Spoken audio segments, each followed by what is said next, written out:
Annem çok küçükken öldü. Beni öp, sonra doğur beni. Evet, Cemal Süreyya. Şiir az şeyle çok şey anlatmaksa Cemal Süreyya bunun ustalarından biri. Hadi gelin birlikte bakalım. Sizin hiç babanız öldü mü? Benim bir kere öldü, kör oldum. Yıkadılar, aldılar, götürdüler. Babamdan ummazdım bunu. Kör oldum.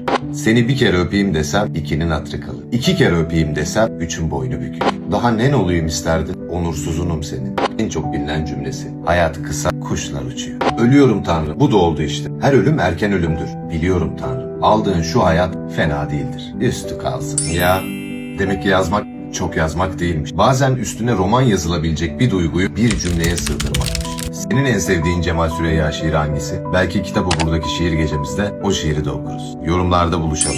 Bu tarz içerikler ilgini çekiyorsa takip etmeyi, arkadaşınla paylaşmayı ve başka ne vardı ya?